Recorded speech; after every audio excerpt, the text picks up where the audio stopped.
Pugh, and I'm a program director with Peace Catalyst International here in the Washington, D.C. area.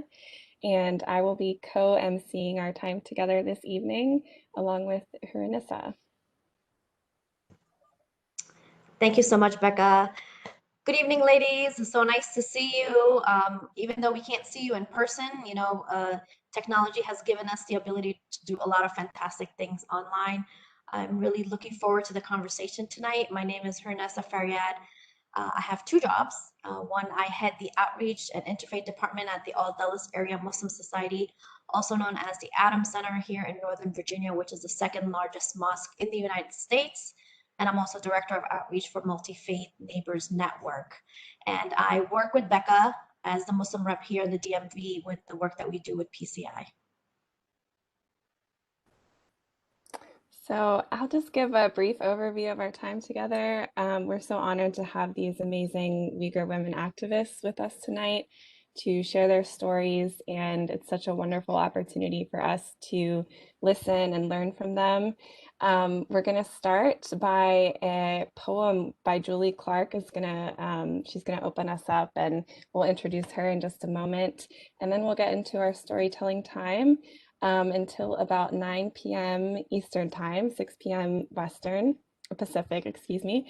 And then we'll have an opportunity to hear from all of our amazing speakers on a Q&A panel discussion, which will be moderated by Julie Millsap, who works with Campaign for Uyghurs. And after that, we'll have some time to take a group photo, which you're totally welcome to keep your camera on or turn it off for. And we'll also have a brief time of survey and follow-up action steps that we can all take to keep staying involved on this issue. And then we'll enter into a time of sharing gratitude, which Huranissa will facilitate for us in the last several minutes. Okay, so I've had the pleasure of meeting Julie Clark myself twice in two different states with the work that we've done at PCI. Julie and her husband, Bill, are program directors for PCI in Seattle, Washington. Julie and Bill live and worked in China for 10 years before moving to Kazakhstan in 1996, where all three of their children graduated from high school. Living and working among Muslims since 1985 is what birthed in them the desire to be peacemakers. They've been advocating for Uyghurs among their US-based communities since they moved back to the United States. Welcome, Julie. So nice to see you. Thank you, Huranissa. It's so great to see so many familiar faces and names, lovely women that I have known over the years. First of all, just greetings to you all. Thank you for showing up for this event. Thank you for showing up for our Uyghur sisters here that you hear from tonight. And thank you for showing up for the Uyghur women that are in China's prison camps, suffering, dying, disappearing. And also we're going to have to connect up the phone because those who love them, watching and waiting for them. Yeah, so I did live in that part of China for many years with my family, where the Uyghurs are from. And we met so many wonderful people that became our friends and family when we lived there. And we'll never forget how we were welcomed with their incredible hospitality and kindness towards us.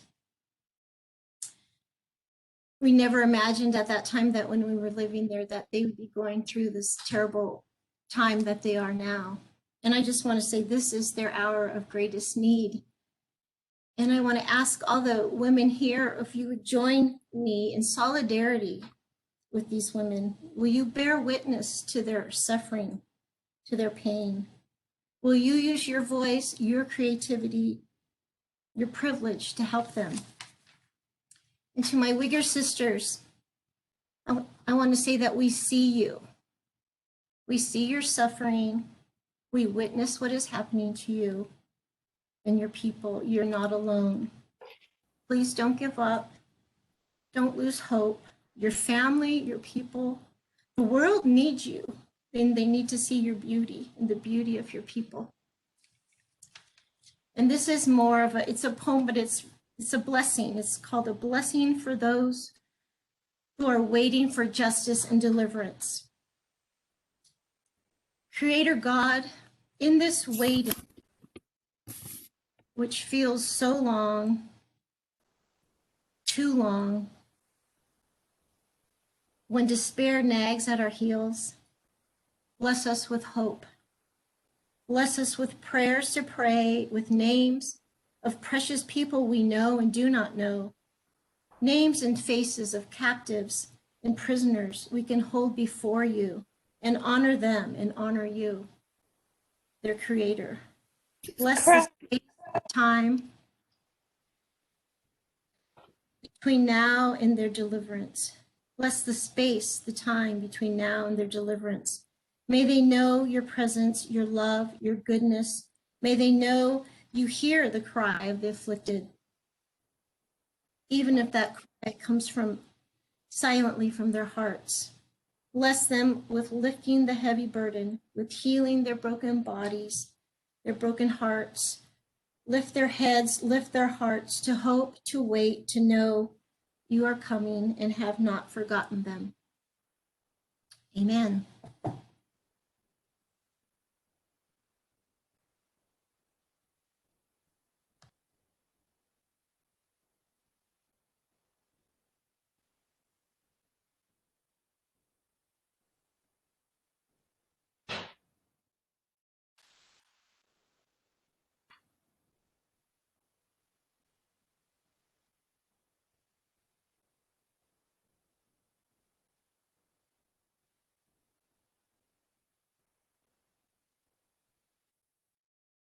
Thank you so much, Julie, for sharing that poem.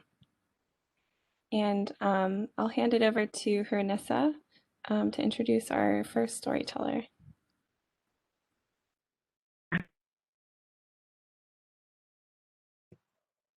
Thank you so much, Julie, for that beautiful poem. Sorry, I was on lockdown mute. I couldn't press any buttons. Thank you so much for sharing that beautiful poem that you wrote. This is such an interesting time that we're in right now, but hopefully together we can make some movements.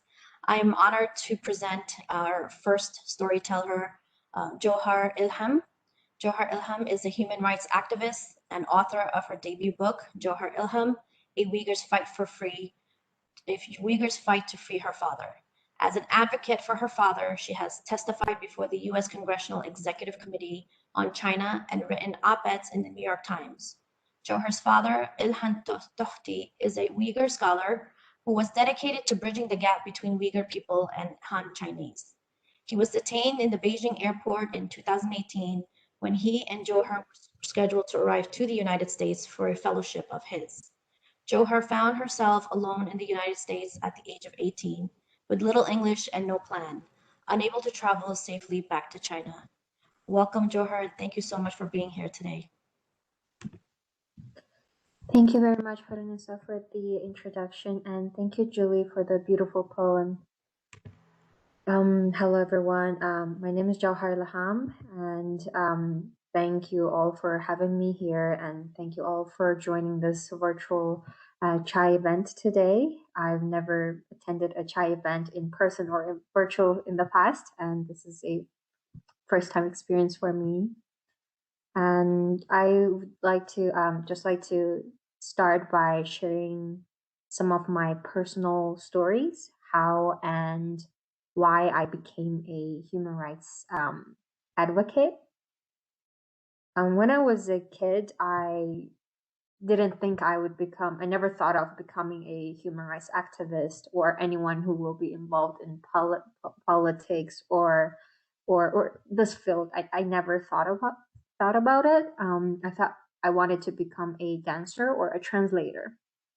Then lots of things happened and disrupted my plans. I happen to be the daughter of Ilham Tohti, who some of you may know. For those who don't know, my father Ilham Tohti is a well-known Uyghur economist who is now serving a life sentence in China for as in the introduction mentioned, for fostering dialogue between the Han Chinese and the Uyghurs, and for advocating respect for religious and cultural belief of our people, and for equal opportunity in pursuing our dreams and the things that motivate us. February 2nd, 2013, I will never forget this date. My father and I were on our way to America together. He was to be a visiting scholar at Indiana University. I am actually at Indiana now. I just came to visit 2 days ago. My father was stopped at the airport and prevented from leaving the country. And I was a teenager, was a freshman in college, also was studying Arabic, hoping to become a translator. And I was only planning to stay in the US for 2 or 3 weeks and help my father settle down. But as you can see here, I'm still here and never left. I'm on the other side of the world, away from my family and my home. And that was the last time I saw my father, February 2nd, 2013, and my younger brothers as well. After I left the country, my father was under house arrest for 11 months. It wasn't the first time he was put under house arrest. He used to, if I can't even count with my fingers how many times he was put under house arrest, including myself and my 2 little brothers and my stepmom, my grandma, who were put under house arrest many, many times. He used to always tell me, my father, he would say, it's okay, it's okay. And he would continue his work and I would remain silent. On January 15th, 2014, 11 months after we were apart, separated at the airport, he was taken away and disappeared for more than 3 months. And that was the time I knew it wasn't okay anymore and I couldn't remain silent. So you see, the motivation to do the work I do today is very personal. Up to 2017, I was mainly advocating for my father, for my family. But when I learned that hundreds of thousands of families were experiencing similar or worse treatment, as many of you may already know, over the last few years, it was estimated that there are over 1 to 1.8 million Uyghurs and members of other predominantly Muslim minorities like Kazakh and Kyrgyz people have been sent to re-education camps or forced labor centers where they face a number of abuses. That was a time I knew it wasn't okay anymore and I could not remain silent. So here I want to ask you, what motivates you and why did you join this virtual chai event today, and what triggers you to not remain silent? So if you can answer those questions, you have a direction and a goal. And I have a very clear direction and a clear goal, and I'm working towards it. I am working closer to it every day by day.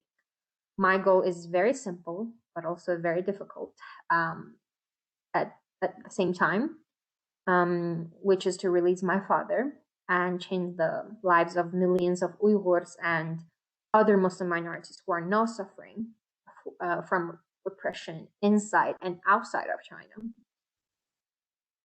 Even if I can't save their lives, I want to at least be able to work towards a change and put light in people's heart and give them hope so they believe one day this will end. And that's also something I believe too. I think this will end. It's a matter of time.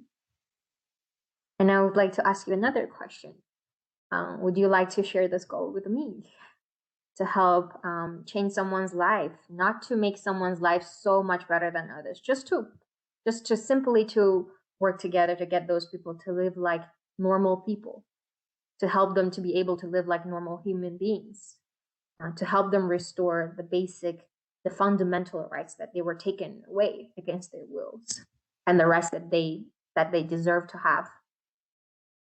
So here you may wonder, okay, how I can help, how you may be able to help. And many people have reached out to me, expressed their concerns over the Uyghur issue, and also expressed that how much they would like to help but don't know how to start. And I have also heard many people express that, oh, I feel so powerless. I'm just a normal person. I don't work in the government. I am not a wealthy man. How can I help? And I like to say this to everyone. I have stated it to everyone I met in the past. Please do not underestimate your voice and your power. The authoritarian regimes try to shut people out because they know so well how powerful our voices can be.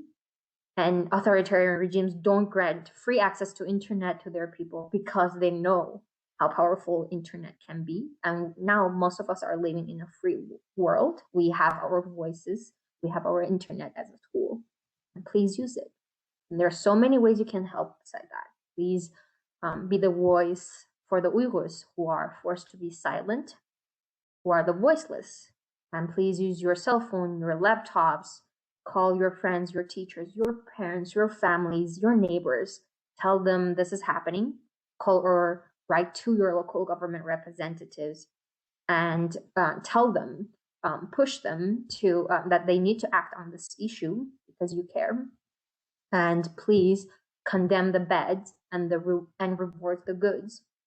Please tell them that tell people that the Chinese government has been torturing the Uyghur people, has been involving in human rights abuses of the Uyghur people, has been transporting Uyghurs and other Turkic and Muslim majority peoples to different cities of China, to other parts of China, where they're working in factories under conditions that strongly indicate forced labor. And those are systematic and state-sponsored forms of forced labor, which intersects with all kinds of other egregious human rights abuses, which includes, widespread arbitrary detention, political indoctrination, transformation, family separation, pervasive surveillance, and forced sterilization.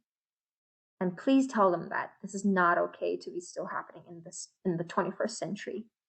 And please, you can also tell brands and corporates to stop being complicit in the Uyghur human rights abuses and urge them to sign on the brand commitment to exit the Uyghur region, which it was initiated by the Coalition to End Uyghur Forced Labor. And also, please tell brands that did choose to be ethical and cut their ties with the Uyghur region, you did a good job. So we need to acknowledge the good behaviors so more brands can follow suit. The only way that the corporates and brands in the world can ensure that they're not being complicit or not importing goods made with Uyghur forced labor or in some way being complicit in the forced labor is to leave the Uyghur region completely. And because so people might question, why is the entire everything is made with the forced labor in the Uyghur region? And I would like to share a small data information. 84% of the cotton production in China are made in the Uyghur region, and that means 22% of the global cotton production are made in the Uyghur region. And that's simple math here. Roughly one out of five apparel companies that you are seeing are made with materials that are produced in the Uyghur region. And who knows, maybe it was made by my cousin or my uncle, who's also locked up in a Chinese prison today. And at last, I would like to make a few wishes here. I try to make wishes every day and hoping that it will come true one day. I wish my father can be released from the Chinese prison. And I wish all the other innocent people who have been wrongfully detained in China can be released, including the family members of some of the speakers today. I hope they can be reunited with their families soon. And I'm very much looking forward to see more and more brands and corporates to sign on to the brand commitment to exit the Uyghur region. And my last wish is, I hope all my wishes come true. This is my daily routine now. I make all these 4 wishes, and then I can sleep well. And thank you all very much for having me today. Thank you.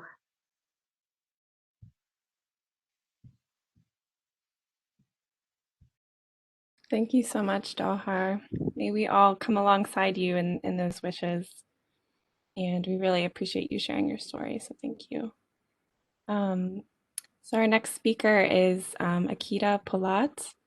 And Akita is a Uyghur activist as well in the US, whose mother, Rahila Dawat, has been detained by the Chinese government since December 12th, 2017. Rahila was one of the first Uyghur women to receive her PhD at Beijing Normal University. She was also a visiting scholar at the University of Pennsylvania, Indiana University, and University of California at Berkeley. Akita has become an activist so that she can seek freedom for her mother and other Uyghurs who, like her mother, are being detained in China. We're so grateful to have you here, Akita. Thank you so much for inviting me here today, and thank you for all for joining this event and wanted to hear the story of Uyghur. So when I heard that I am being invited to the chai, all of the memories about chai, about my mother, like about the chai time I had with my mother and my family members came into my mind those several days. So I decided to share some wonderful memory I had about chai when I was a kid in my homeland. The term chai bring a lot of beautiful memories. M- uh, Chai is like my mother's she loves having chai time with her friends and relatives. She would invited our relatives to our house often, or like she would invited our relatives to a restaurant to have a wonderful chai time during the weekend. She said on the chai time that nothing can compare to the emotional bond that family members have for each others. She asked the next generations like me, like my cousins, to have chais more often with more and keep in touch with each others in the futures when we grew up. She told us that the you have to have a wonderful chai time with your friends, with your relatives more often, just like watering a plant. If you stop watering a plant, the the flowers will die. It's just like the connections between people. If you don't water them, the connections will die. And those chai times were wonderful. We enjoyed delicious food.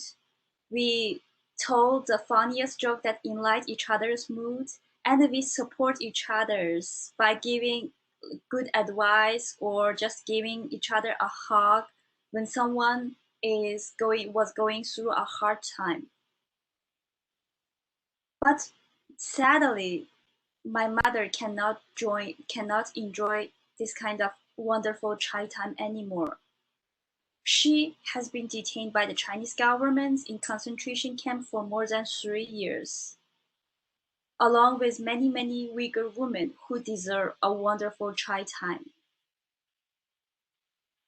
I just wanted to briefly talk about my mother's story and how I became an activist. My mother is a professor at Xinjiang University. She is also an international scholar and a lovely mother, wife, and daughter. I think she is one of the most hardworking peoples in her departments. Sometimes she spent all day in her office and she left the office build she is the last one to left the office buildings. Despite her just like many Uyghur women, she is also a dedicated mother and a wife. Despite her busy schedule, she would get up so early to prepare a nutritious and delicious breakfast for me and my father. Whenever her parents or her mother-in-law or father-in-law had any health issue, she was the one took them to the hospital and took care of them when elderly were in the hospital. Sometimes I woke up in the middle of the night and I see my mother still working in front of her computers, and I ask my mother, "You should why don't you sleep?" And she said, "I haven't finished my PowerPoint for tomorrow class yet." In China, a person like her, who has been hardworking throughout her life and who had been dedicated all of her life to her family, deserves a better retirement life. The life she deserves is like after she retires, she can do whatever she wants, and her children can have the opportunity to take care of her, so she don't have to be so hardworking. She can enjoy her life. But instead, she was taken into a place where there is no freedom, no any chai time, no the hug from her family member or her friends, no delicious food. If you wanted to know how terrible those places are, please Google China concentration camp, and you will hear some like horrible testimony from the previous detainee. I I heard that I can see that there are many previous detainees who share their stories when they were in the concentration camp. But to be honest, sometimes I I couldn't finish reading their story or finish watching their testimonial video because it's too hard for me as a family member of the detainee to process this information. So I just dissect myself, and I just stay out. Like I just stop at certain points when my heart become itchy. My mother is not the only victim. There are many different but seemingly hardworking, dedicated Uyghur women. They should enjoy their life when some of them might be a retired woman, some of them might be a recent graduated who are expecting a wonderful future. The life they deserve is having a bright future or having a restful full retirement life, but instead they were in the concentration camp. When my mother, before my mother was taken, we talked to each other's every day, and she shared her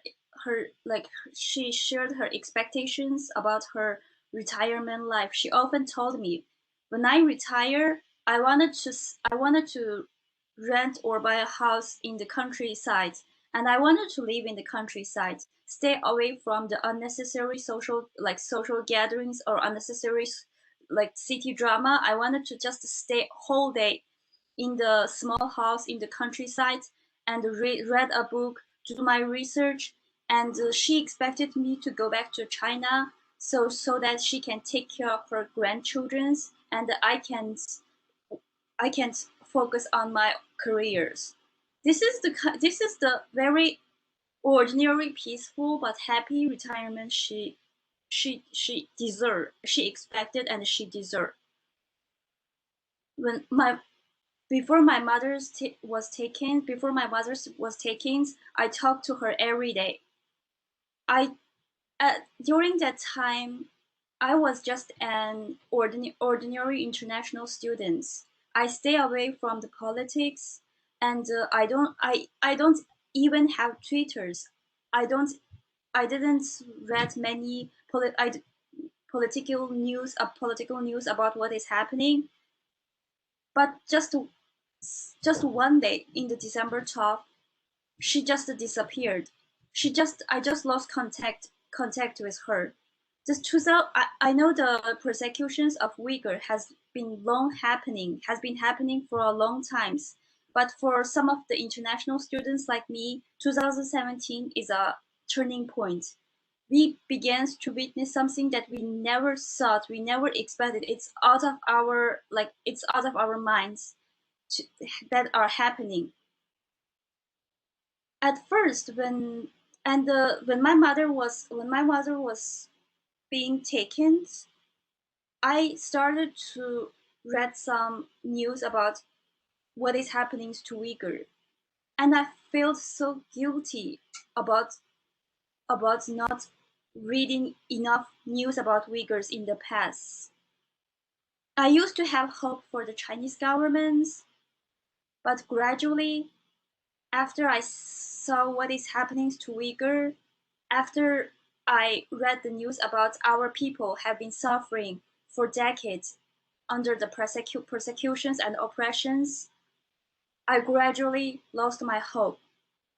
When my mother was taken, at first I stayed silent because of a naive hope of if I stay silent, Chinese government might release my mother.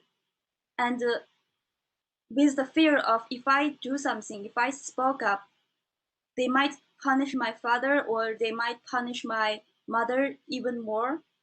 But just one day, I lost all of my hope for the Chinese government. I began to come up with a conclusion that you cannot have any hope for the Chinese Communist Party. You cannot put your life, most importantly, put your loved one life to the Chinese Communist Party. So I started to speak up. I I first spoke up on the August 2019, and since then I became a grassroots activist. Starting from January of 2021, I became a professional activist, became an outreach director at Campaign for Uyghurs, not only to speak up for my mother, but also speaking up for all of the mothers, all of the innocent Uyghur men and the women who are suffering just like my mother. It just after I share my story in many webinars, I just like the Jahars, I received a response about I received some questions like how can we help Uyghur? There are several things that people can do to help Uyghur. First, please please join us on raising awareness. First, right now after this event, you might already know about what is happening to Uyghur. So there are many people in this world, many people around you. They don't even know who are the Uyghurs. They don't even know there are a group of people called Uyghurs in China. So please just tell everyone you know. For example, before I spoke up, and even after I spoke up, when I met a strangers, when I was in a bus or on a cars or on a restaurant, or even on a Ubers, when people ask me where you come from, I would tell them I'm an Uyghurs, and let me tell you what's happening to Uyghurs. Please do that to your friends, to your colleagues, and with our light conversations of. I wanted to share a news I read yesterday about Uyghurs. Do you know Uyghurs? They are going through such a horrific persecutions, such a horrific genocide. With month to month, I think more and more people will realize the situations, and it would certainly bring a huge change in the futures. Second, I started to realize the social media is a powerful tool to raise awareness. If you have Twitter, Facebook, Instagram, please follow Uyghur human rights accounts like Campaign for Uyghurs and the others human rights projects accounts. And whenever you read you see any news about Uyghur, please share on your social network. For example, if you have 500 friends on your Facebook, if you share an article about Uyghur, at least 200, at least 50% of your friends will see the articles, and maybe 100 of them will pay attention to the article. Even only 50 per people click on the articles and read about what's happening on Uyghur. At least 50 people know.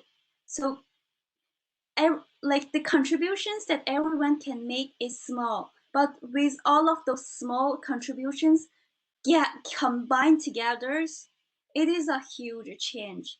And the third, please, if you have chance, please write to your local officials and inform them about what is happening to Uyghurs, and about the Uyghurs issue, like forced disappearances, forced labels, and massive detentions of Uyghur. All of the issues, please write letters to your local officials to inform them, to urge them to take actions. The last suggestions I wanted the last things I wanted to ask is for all of the countries, any country official, any people from State Department and any country officials who are currently watching these videos, this suggestion might be helpful. Is I hope that each countries can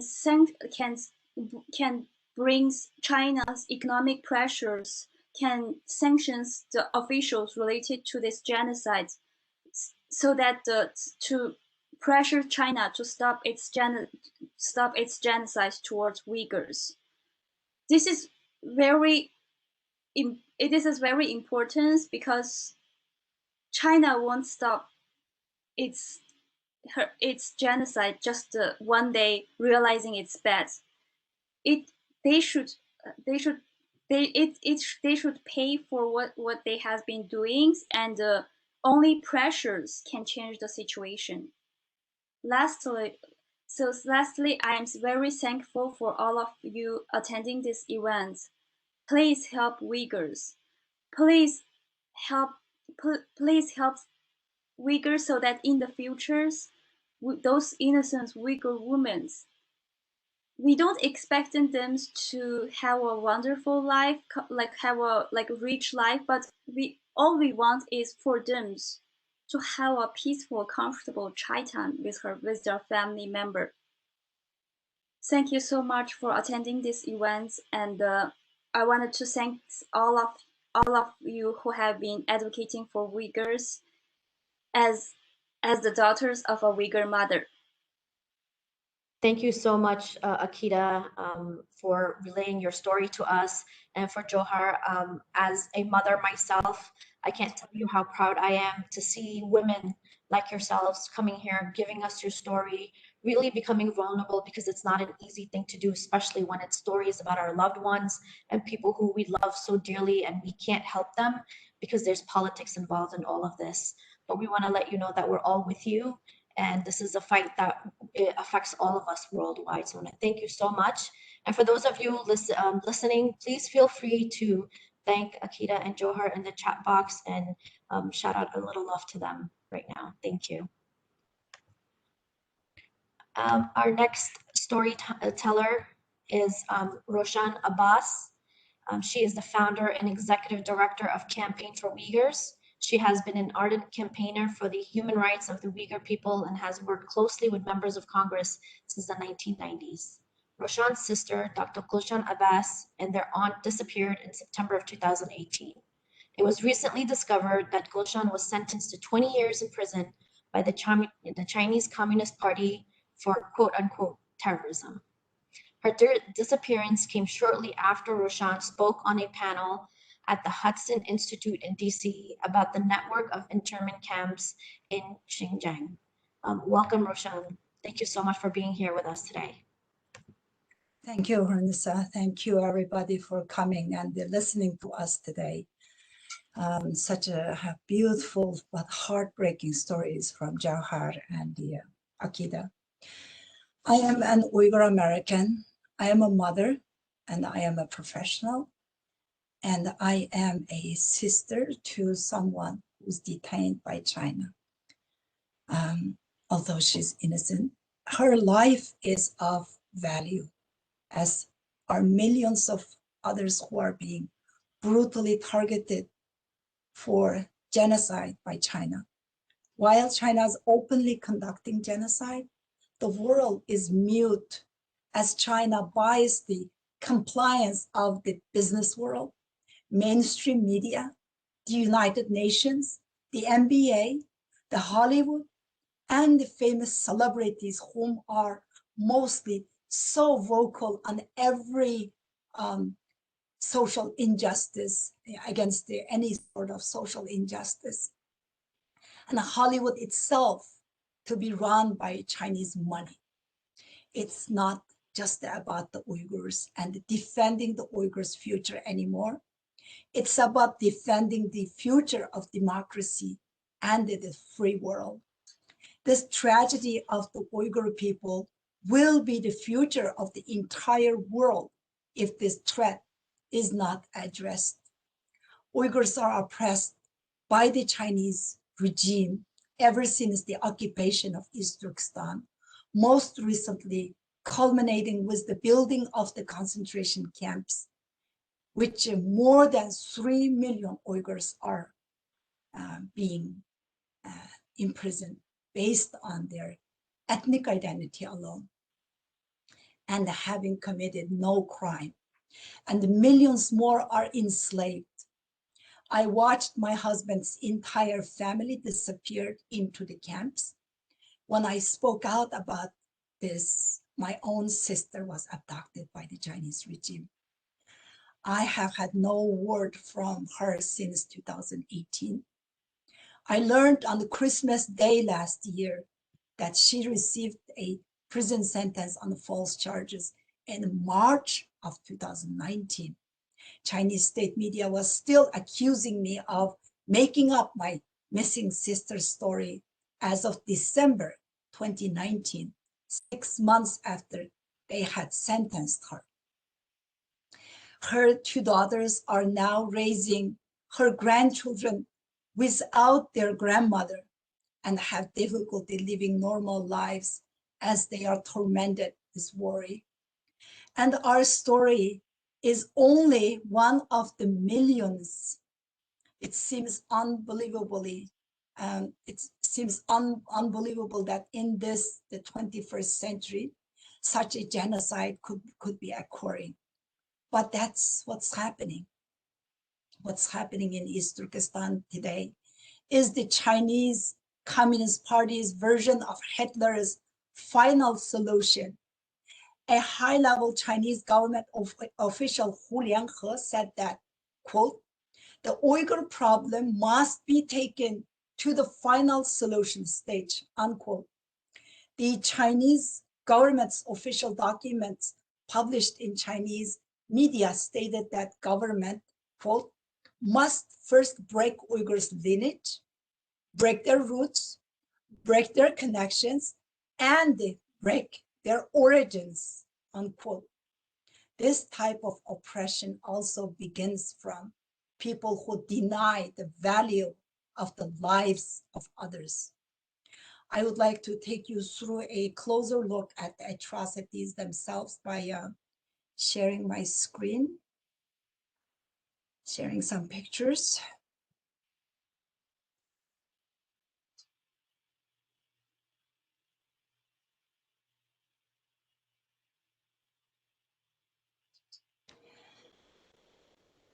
So those people you see, they are professionals, they are business owners, doctors, teachers.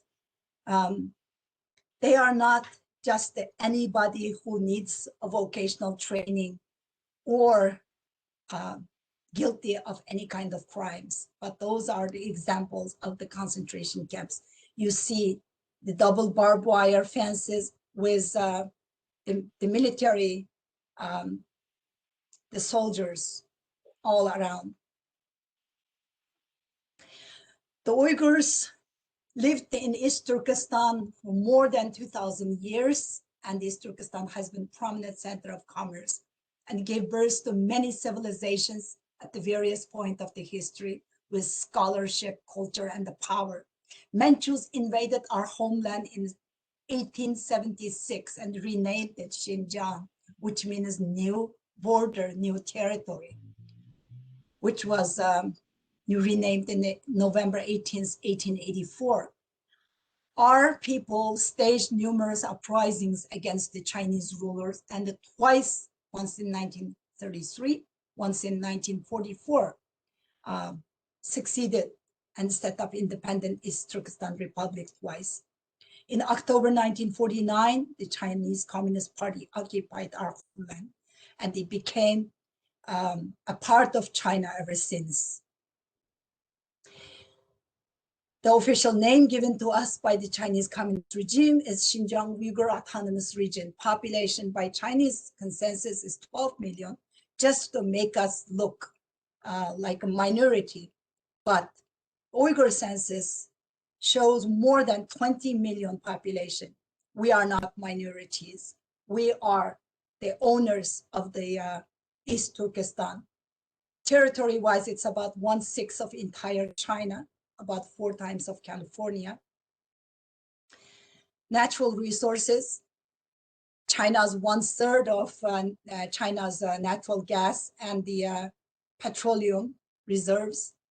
As Jawahar mentioned earlier, 84% of China's cotton output, and also rich in precious metals and minerals like uranium, gold, and jades. This is the current stage. Look like a worse place, like, reminds you of Palestine or some war zone somewhere, or somewhere that active war is going on. But this is our homeland.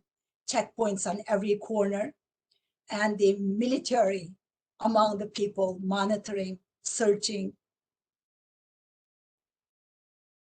So basically, if you have read the George Orwell's 1984, that's exactly what's happening in our homeland.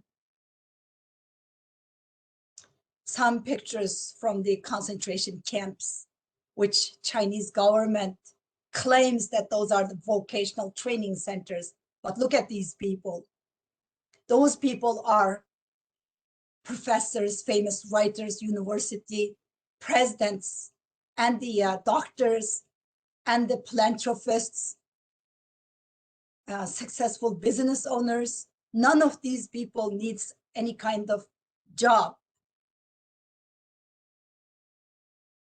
This is a place, if you picture the Times Square in New York, all of a sudden it becomes like a ghost town and nobody there. Then one should wonder what happened to these people. The one on the left, that is a normal times, like several years ago, a place that people come in during, at the beginning of the sunrise and stay there until the sunset. They do their trading, they eat, they visit, and they go home after dark. But look at it, during the daylight, on the picture on the right, it's empty. What happened to these people?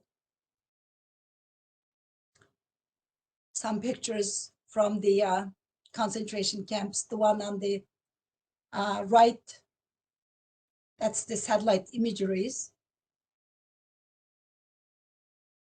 The Chinese government tried to paint them as re-education centers or vocational training centers with happy students studying Chinese, or they are jumping up and down, dancing and singing.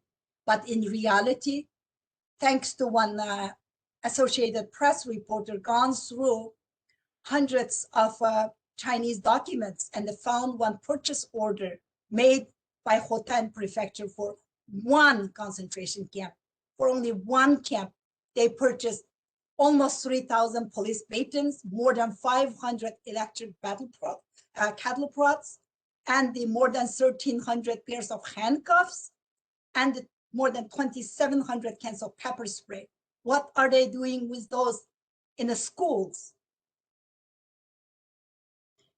Those are the brave witnesses from the concentration camps who were lucky to be able to get out the camps and to get out of the country, because either they hold the other countries' passports, like Kazakhstan citizens, or married to Pakistani or Egyptian citizens.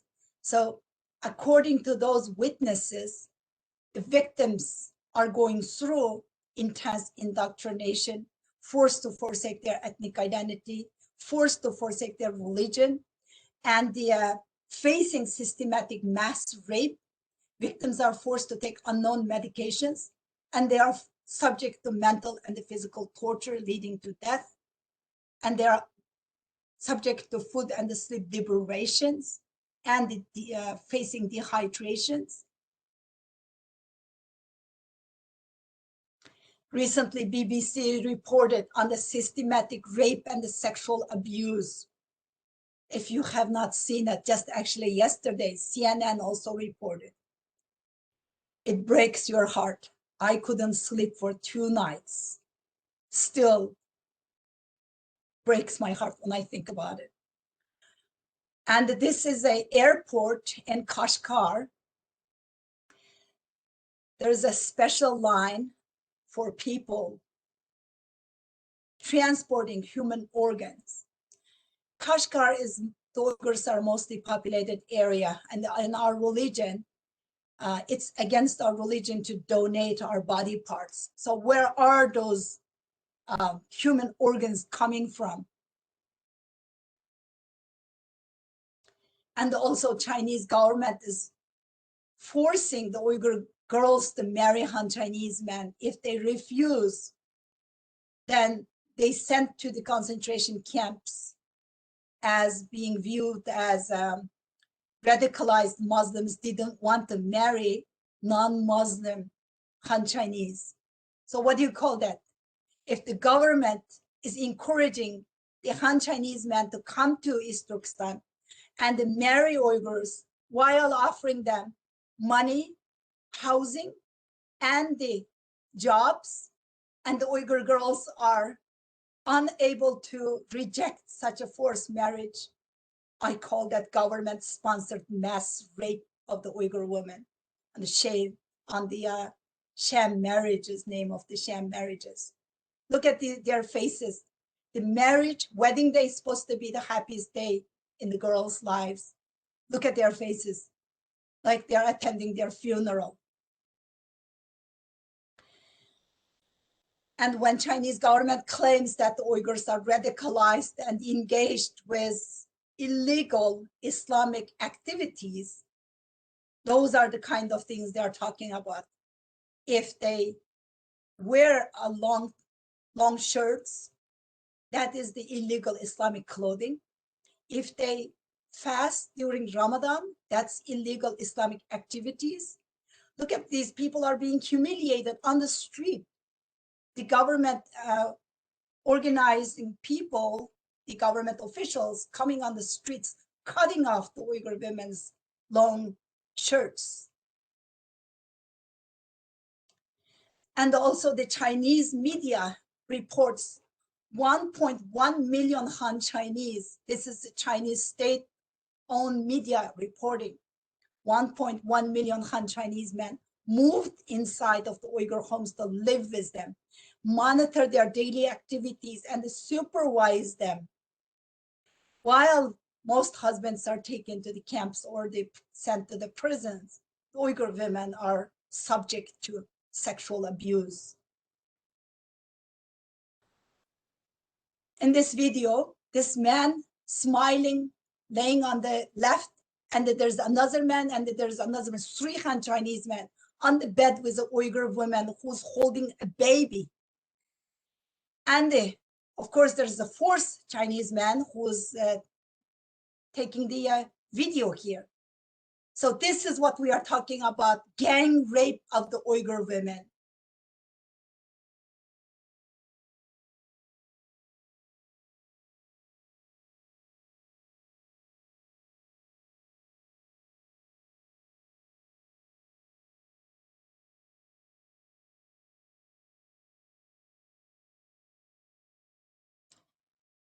On June 29, 2020, Dr. Adrienne Zans released a report which was taken from the Chinese government's own data, analyzing their own documents, own data, showing the use of mass sterilization and forced abortions as a method of population control and reduction, and how the Uyghur population and birth rates have plummeted in the last 3-4 years.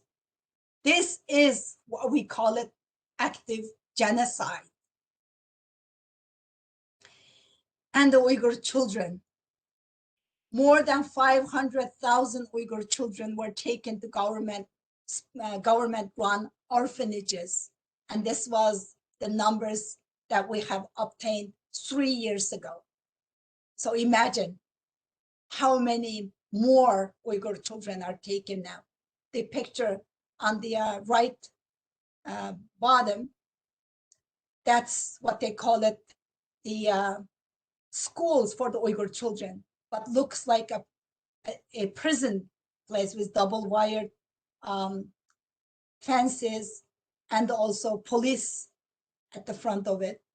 And they are taken from their families, their parents, their grandparents, and they are growing with forcing their religion, language, ethnic identity.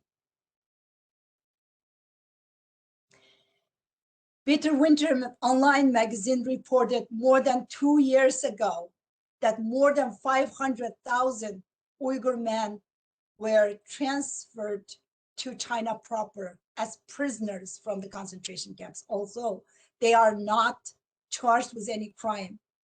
They are all innocent people like my sister, and like many more Uyghur intellectuals that taken to the concentration camps. And that was, again, like I said, more than 2 years ago, we obtained this report. Why all this are happening?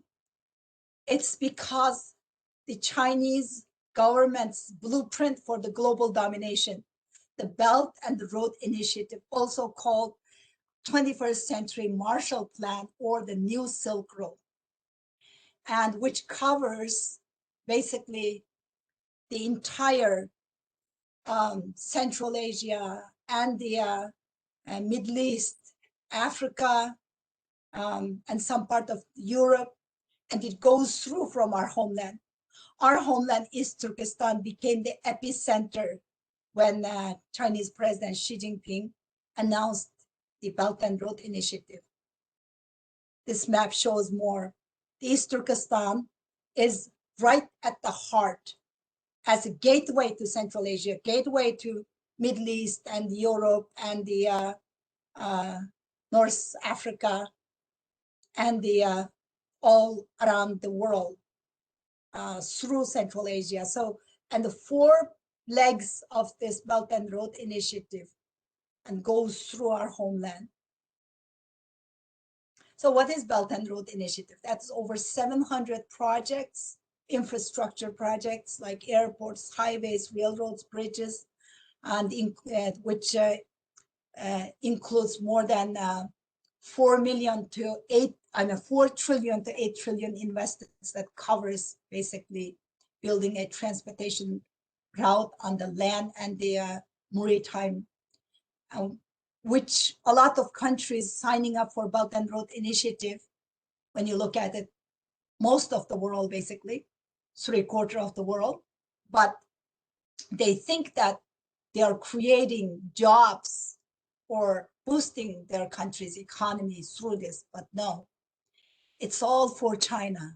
It's a win-win situation for China, and China is the one who wins at the end. Because, you know, at the end of the game, always one loser and one winner, and China always is going to be the winner.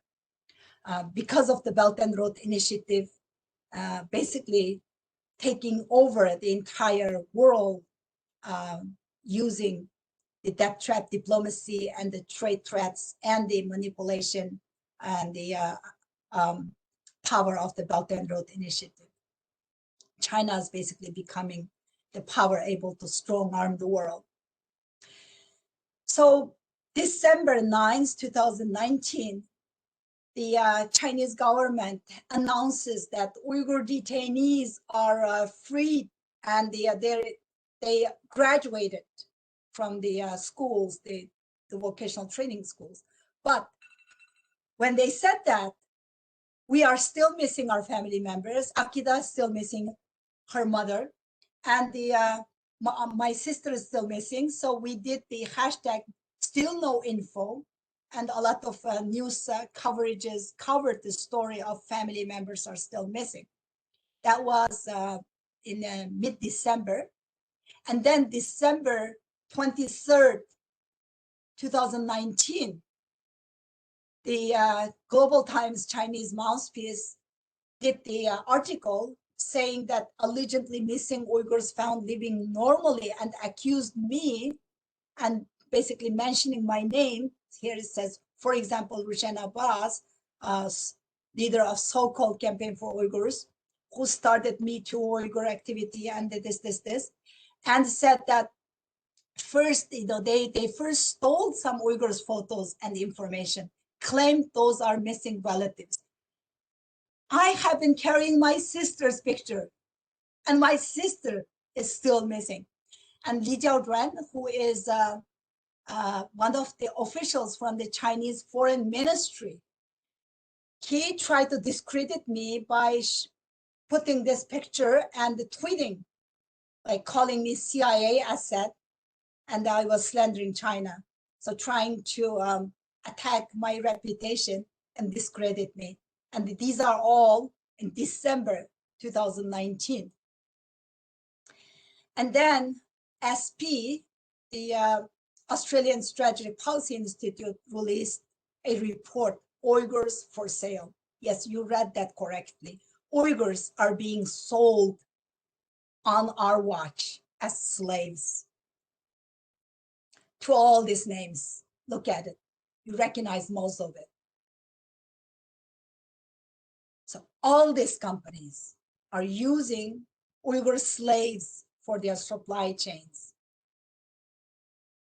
During the pandemic, on April 10th, there was a report. The Uyghurs were taken to China proper again to work and reopen the factories where the virus is still in rampant, basically sending Uyghurs to death and forcing them to make facial masks and the other equipments that China was making profit out of.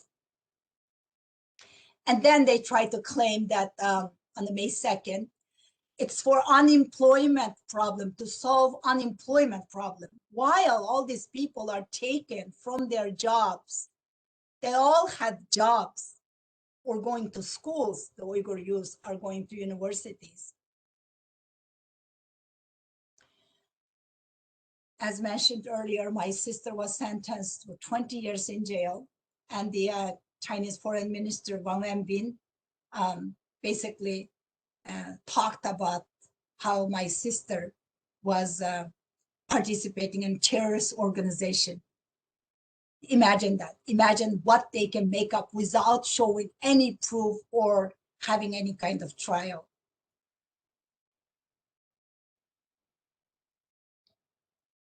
I'm just going to quickly go through.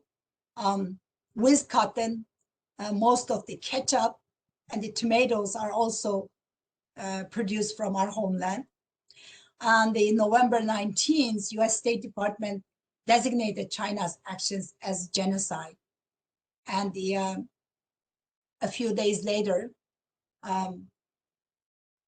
US Secretary, the State Department Secretary Blinken also confirmed it. And now we have the Uyghur Forced Labor Prevention Act reintroduced, as Jawahar mentioned earlier. And we really need your help to push that forward, calling your representatives to sponsor. And Canada, UK, and Australia are also taking tangible actions. So what can you do to help? There are some action items that we are going to put on our Facebook page. I think Julie will explain later. And I'm going to take another few more minutes to finish up my remarks.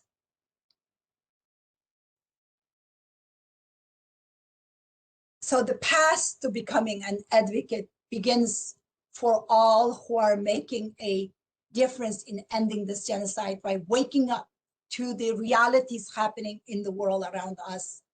In a sense, it's born out of necessity. We must be willing to emotionally invest.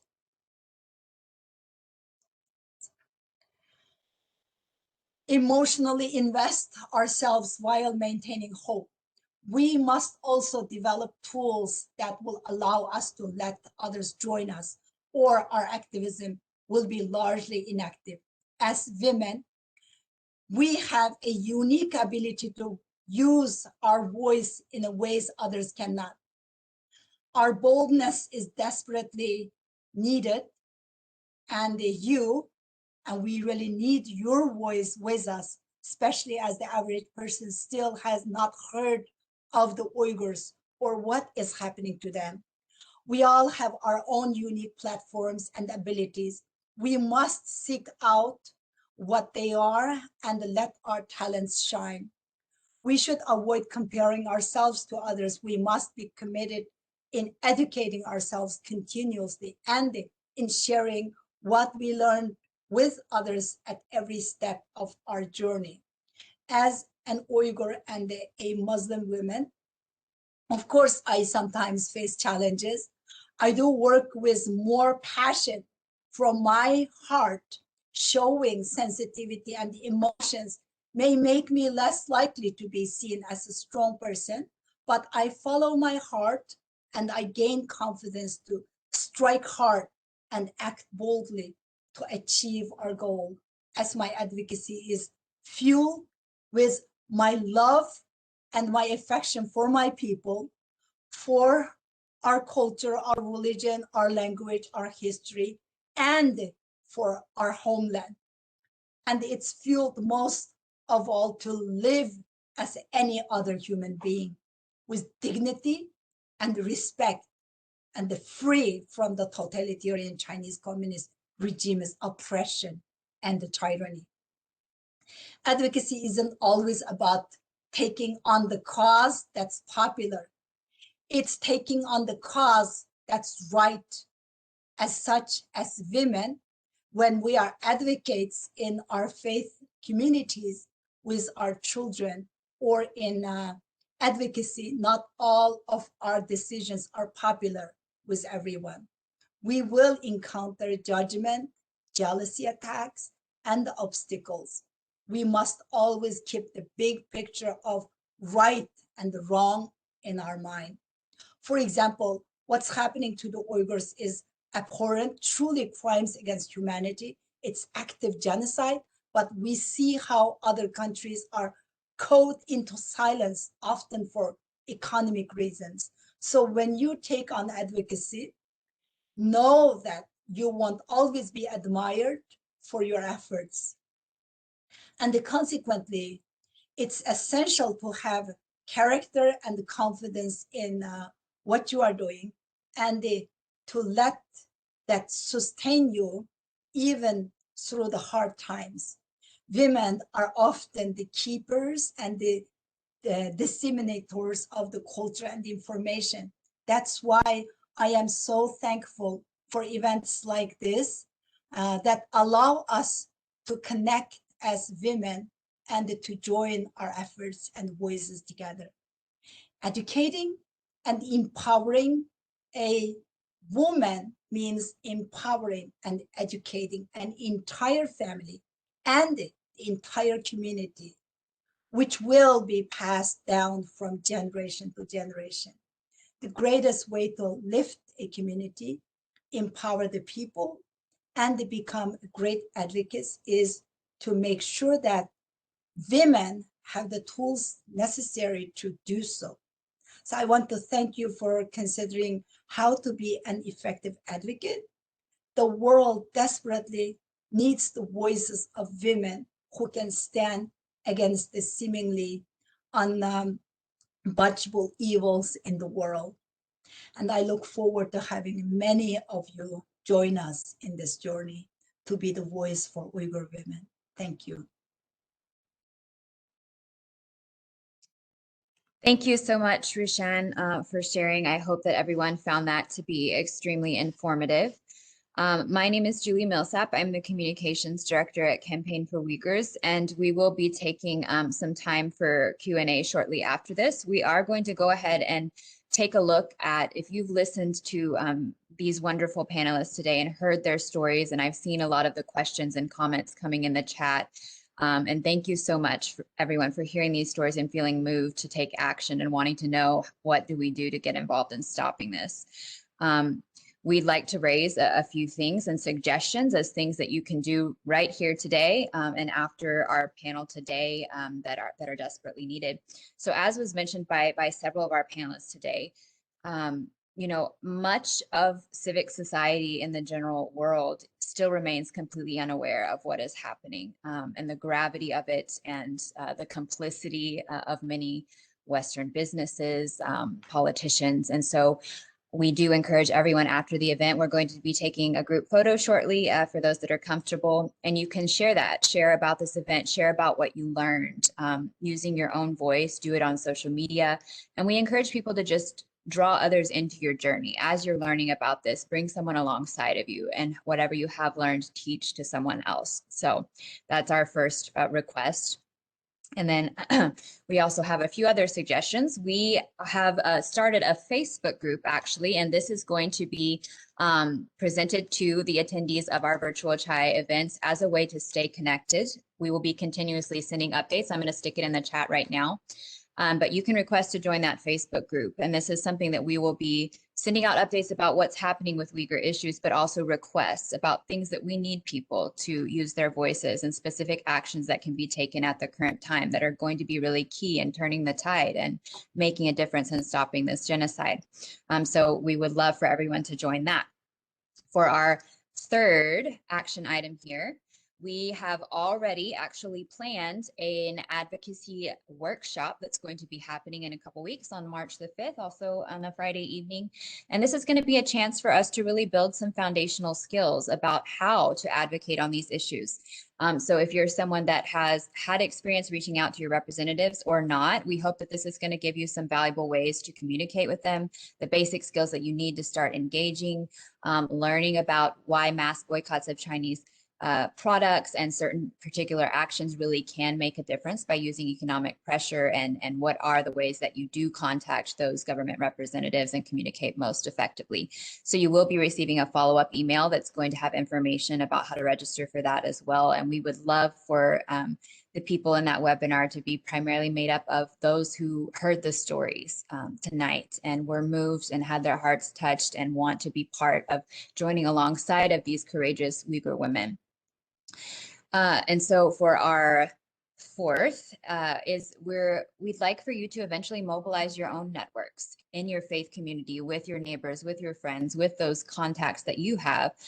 You can also partner with us to host your own virtual storytelling event. There's a difference in reading a news story and being able to actually sit and look into someone's eyes and hear their story. And I believe that as women, this is especially powerful, and that we can really help to amplify one another's voices. And that is an extremely effective way of raising awareness. So we would love for everyone to keep tabs on that as well. I am also going to share a link while we're kind of talking through some of these and moving into our Q&A time for a survey that we would really appreciate it if you want to go ahead and take actually right now while we're talking. Let me pop that into the chat. And that's going to have a few questions about the event, just so that we can know how best we can follow up with you and things that we can do to improve. And as we also are going to be hosting a second session due to overwhelming response to this first session, which was a wonderful problem to have. So that link is in the chat as well. And now I'd like to take a few moments just to invite anyone that has a question. You can send it in the chat box, or there's also an option if you look on the bottom part of your screen under reactions, there's a little smiley face there. This will have an option to raise your hand so that I can unmute you and you can ask a question of one of our panelists, or if you just have a general question that you'd like to ask, you can send that in the chat. I am going to start off with a question that I did see come in the chat earlier, and that is how exactly we can pressure our congressional representatives and senators to help change the situation on the ground. So I wonder if any of our panelists, and perhaps we'll start with Rushan, if you have any tips on how people can effectively do that. I'm sorry, Julie, can you repeat the question? I missed the Yes. first part. Sorry about that. What is a good way to pressure our congressional representatives or senators to help change the situation on the ground? Yes, please call them and ask to speak to the representative, and also, send them letters. We have on our website, there is a advocacy resources tab. Under that, there are some tools and information and how to find who's your senators and who are your congressional representatives. And just do whatever you can to share the information, send them the information. And also on our website, campaignforuyghurs.org, you can sign up for our PR. We always release press releases on important events or important developments. So you can forward those information to your representatives and asking them to make comments, and asking them to hold your representatives responsible for taking some tangible actions. They will listen to you because you are the people who vote for them every 2 years, and especially if you come from your community, saying that you are from such and such church group or such and such organization, and you are speaking as a representative of this organization, they will take that seriously. Julie, do you want to add anything I missed? No, I think that's great. One of the things that we will be talking about in the advocacy training too is particular legislation that you can reach out on. That'll be shared in the Facebook group too as well, so that you'll know which bills we're kind of focusing on priority wise. But for those who are interested, because I do see there are quite a few in the chat, some of the most important legislation in the current session is going to be the Uyghur Forced Labor Prevention Act. That's currently already in the Senate and in the House, and they're working on reconciling. There are some differences between the two versions, so they are working on reconciling those right now before it will be pushed forward for a vote. And so that is a very important piece of legislation that we hope everyone would be co-sponsoring and, of course, voting in favor of. In addition to that, there is going to be an upcoming bill called the Sister Cities Transparency Act. And this is something that Rushan touched on in her presentation when she mentioned the BRI and how the BRI, the Belt and Road Initiative, is one of the reasons for the Uyghur genocide. Sister city relationships are actually highly complicit in this because they've been referenced in Chinese state media as being one of the ways which China pushes forth the BRI. And so this legislation is actually requiring that these organizations that have these sister city relationships with China disclose information about business deals and economic information, financial information that needs to be disclosed. So those are a couple of pieces of legislation to keep eyes on that we'll be sharing about more later. And I do see we have quite a few more questions, so I'll try to get to as many as we can.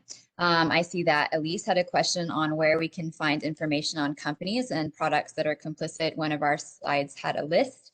I can actually just answer that real quick and briefly, which is yes, the Australian Strategic Policy Institute. I'll stick that in the chat, and we can also email it out later. They have one of the most comprehensive lists. And then another place that you can go to get kind of the update on which businesses are actually starting to remedy these problems is the End Uyghur Forced Labor, the coalition website, which I'll also stick in the chat. And that will also have updates on what is being asked of companies in terms of committing to end their own complicity in Uyghur forced labor. But this list, if you can see it on the screen right here, essentially, unfortunately, most products that we use can be traced back. So it's a very, very serious problem, which is why the Uyghur Forced Labor Prevention Act is extremely important as a first step to addressing this.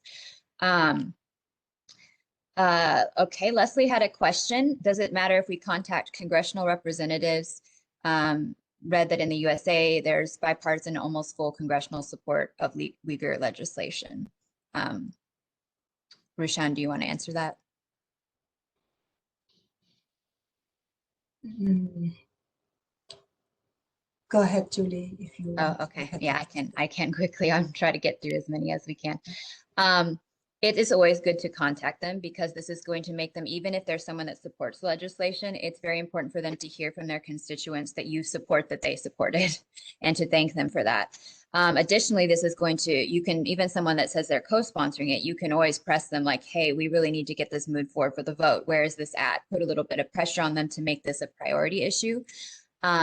There has been largely bipartisan support, for example, on the Uyghur Human Rights Policy Act that was passed last year. Overwhelming bipartisan support. This is not a partisan issue, but it's still good to keep in touch with them on these issues because where it gets tricky is with things like forced labor, where you have companies and corporations that are actively involved in lobbying that are going to be affected by this. And so we have seen that Apple, Coca-Cola, some of these big companies were lobbying in the last session on the Uyghur Forced Labor Prevention Act, presumably based on statements that were made to water it down somewhat and give companies more loopholes. So for that reason, it still remains extremely important to contact them, let them know where you stand with things, what needs to be done. So most definitely. Let's see. Someone else is asking if we can share Rushan's slides. Sure. That's what I'm sharing, actually. Yeah. I Yes. think this is the one that they wanted to see because there's a couple other bills. Yes. Yeah, I can leave that up. this one up. Mm-hmm. Yes, because another thing we didn't get a whole lot into, but with the Olympics, that's another big issue that we encourage people to engage on. It's absolutely appalling that Beijing is hosting the Olympics while carrying out active genocide. Let's see, we have a question on where can we go to find or share images on this cause? Akita, do you have any recommendations on that?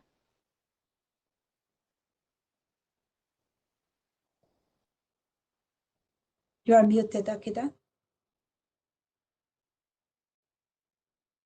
Just my connection just lost a little bit. Can you just repeat the question again? Yes, they are asking where could we go to find or share images relating to this cause? Find the images, like not the specific article, but the specific images. For social media, I would assume maybe some social media resources.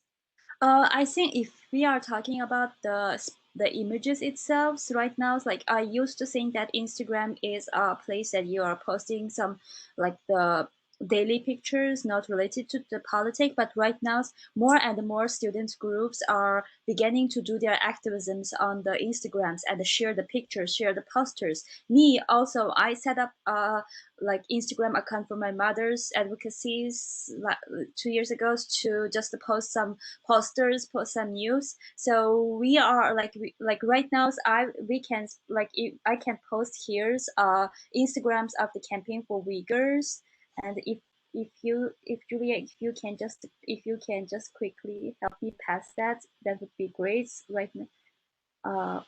For the Instagram of the campaign for Uyghur account or other accounts, so you can see the image itself. And for the Twitters and for the Facebooks, we usually post more of the like articles, more like the articles or related to news.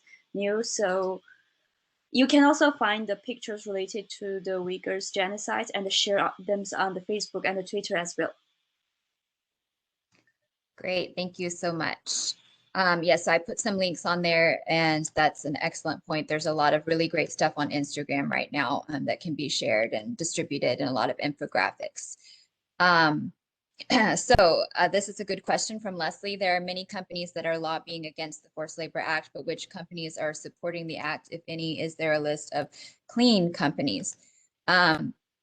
I can answer this. Our organization is involved with the coalition to end Uyghur forced labor. So there are some companies that have started to make moves in the right direction. Some of them can't be disclosed yet, but until they've actually made that commitment, we don't really consider that they're out of the water, so to speak. Marks and Spencer, this was a big positive step in the UK, did commit. They signed the commitment from the coalition and are committing to withdraw from the region and their complicity. So that was a big victory. We haven't seen a whole lot of positive movement here in the United States, to be honest. So but that is a big one. And another question, will we be sending information on next Friday's virtual chai event? We will. That will be in the follow-up email so that people who missed it this evening will have a chance to participate in a similar activity. This is a great question from Kirsten, is saying, is it possible that public dissemination of the names of companies likely to be profiting from Uyghur forced labor and a letter writing campaign to their CEOs and corporate social responsibility officers might help? Yes, that is great. You know, a big missing piece right now is letting them hear from consumers that we do not want to purchase products that are tainted by the blood, sweat, and tears of Uyghur individuals. So we are running to the end of our time. And so I did want to let everyone know as well, we're going to take a group photo so that everyone can be sharing that on their social media. So what we'll be doing is, if you're uncomfortable being in the group photo, you can go ahead and turn your camera off. But we'd love to have everybody who's willing to have their camera on. And we're just going to take a little screenshot of all the wonderful, beautiful ladies that have joined us this evening. And I saw that Becca also put in next Friday's the registration for next Friday's event for those that are interested. So I'm going to go ahead and get ready to do that now, and then I'll turn it over to Becca in case she has anything to add after that. But if we're all ready, I'm going to go ahead and do that now. All right, ready? 1, 2, 3, cheese. Okay, we're going to take one more just in case, get everybody's good side. All right. Oh, hang on. Always interesting doing this on my computer. All right. Perfect. Ready? 1, 2, 3. Wonderful. All right. Thank you so much. Well, let me go ahead and turn it over to Becca if there's anything else she wants to add. But thank you so much, ladies, for joining us this evening. Yeah, thank you so much, Julie. I'm really looking forward to having the opportunity to go through the advocacy training and continue more events like these. So definitely join us for that. And please reach out to us and Campaign for Uyghurs if you need resources or have questions about how to become an advocate yourself. And we're so grateful for Rushan, Akita, and Jauhar for sharing your stories. Great. Vanessa, did you have some? Yeah, I'll turn it over to you. A short little activity before we go. And I know for everyone listening, there's so much that we have to process. We've heard a lot. And as human beings, there's something that we're made with innately, that when we hear these types of stories, we know there's something wrong and that we have to stand up for justice, whether it's for us, our neighbors, our countrymen, or just humans in general. And that's what we're trying to hope for with this campaign. And before we conclude our program, let's take a few minutes and write in the chat, or you can raise your hand and Julie will pick on you. Just say something, write something that you are grateful for, that you learned today that you didn't know before, that really is going to speak to your mindset about what we can do going forward. Something one of the speakers said, maybe one of the questions sparked something in you. We would love to hear what it is that really resonated with you. And then we'll read some of those out, and then we'll conclude the program.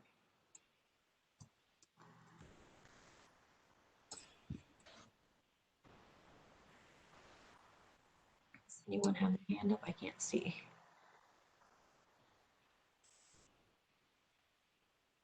I don't see hands up yet, but I do see some lovely comments coming in the chat. So. Okay, so I wish I had grown up with the practice of chai. That is true. Everything was new information to me. Thank you for the personal stories. Julie Clark says, I'm grateful for you all showing up here tonight. I'm grateful for Rashan sharing her passion and love with us so well. I'm so thankful to witness the strength and courage of all the women sharing their families' stories. It's true, we stand together as women. I wish we could all do more. Yes, so true. I'm grateful to learn the truth. I had first heard of the camps when the movie Mulan came out. Powerful reminder that authoritarian regimes fear our voices. I'm grateful for possible actions we can take in getting to participate in Chai. Thank you, Akita, for sharing your Chai stories. Thankful to hear the personal stories. Even for myself, it is always a privilege to hear those lovely memories in the midst of this painful time. I pray that all the women and men that are in the concentration camps one day soon will be able to enjoy Chai and eat with peace and freedom.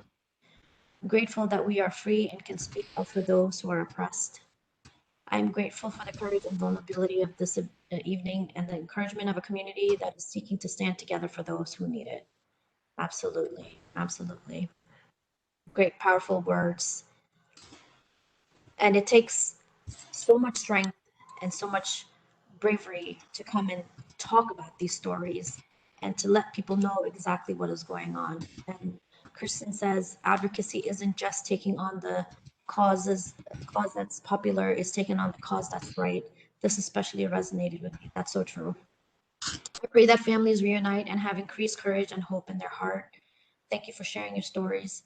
I will be praying for their release and for others to hear the truth. I want to thank everyone so much for coming tonight and spending your Friday night evening with us. And I hope that this brings a new light of information into your hearts and that you go home and share the stories with your loved ones, with your neighbors and everyone around you. And contacting your elected officials is the way to go.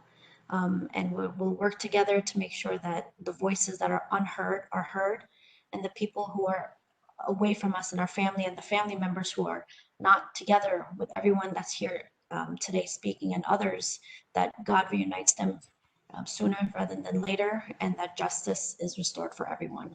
Thank you so much and have a good night. Thank you, everyone. Good night. Good night. Thank you, everybody, for coming. Good night. Thank you.